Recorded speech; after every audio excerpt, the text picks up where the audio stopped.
The confirmation for Judge Brett Kavanaugh is stirring up a heated debate on both sides of the aisle in Washington. But as One America's Pearson explains, both Democrats and Republicans agree that Kavanaugh is one of the most qualified picks President Trump could have chosen.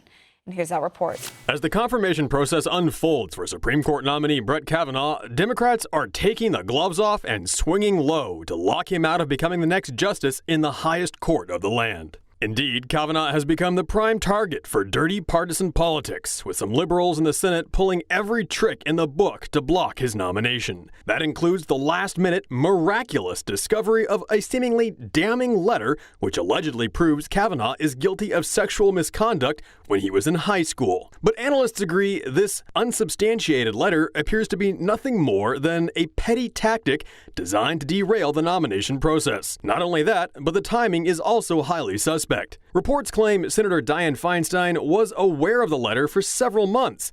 If she believed the accusations were legitimate, why keep silent up until a week before Kavanaugh's confirmation? Kavanaugh has a sterling record as being thoroughly professional in his decision-making, something even other staunch liberals can agree on. In fact, liberal Justice Ruth Bader Ginsburg herself came out and denounced the blatantly biased spectacle Democrats are stirring up over the nomination process, calling it a highly partisan show. Ginsburg was approved in a 96-3 vote in 1993, and she said the current process is a big departure from how fairly she was treated as a nominee, even though many Republicans disagreed with her views. And liberal Justice Elena Kagan agrees with her, speaking out against the partisan battles and saying it makes the Senate look like junior varsity politicians. Other liberals agree, saying Kavanaugh is highly qualified for the position. Judge Kavanaugh is the best choice that liberals could reasonably hope for in these circumstances.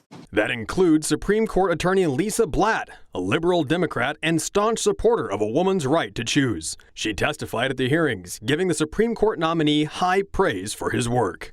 At the end of the day, I enthusiastically support Judge Kavanaugh, and I am proud to introduce him because he is unquestionably qualified by his extraordinary intellect, experience, and temperament.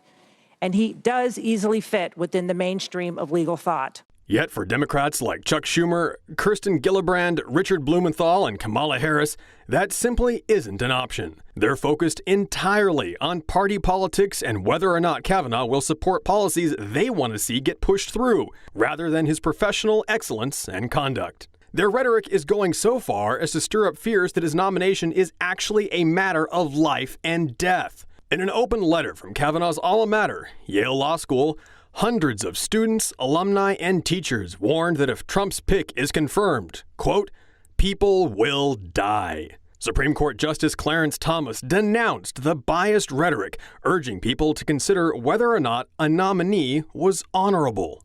Honorable.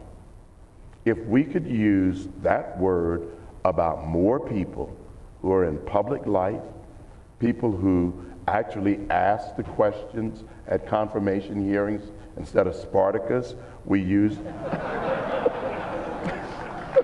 As long as we're looking at our interests or scoring points or looking cute or being on TV, how do we keep a civil society? Questions of honor don't seem to matter to Democrats, who experts agree are simply trying to score points against Republicans, especially after Obama's nominee Merrick Garland was shot down in 2016. Constitutional scholar Michael Dorf flatly explained that Democrats are looking for an excuse to retaliate over Garland's nomination process and wouldn't dream of voting for any right-of-center nominees, no matter how qualified they are. And that summarizes the entire process, a partisan show for Democrats to try and level the playing field against Republicans, without thought to what would be best for America as a nation. Because upholding our country's laws is the first and last duty of a Supreme Court justice, and according to other Supreme Court justices and experts on both sides of the aisle, that's exactly what Judge Brett Kavanaugh would do. Pearson Sharp, One American News. Want to see more videos like this? Click on the link below and subscribe to One American News on YouTube, and call your cable provider and kindly demand that One American News is added to your lineup. Call and subscribe today.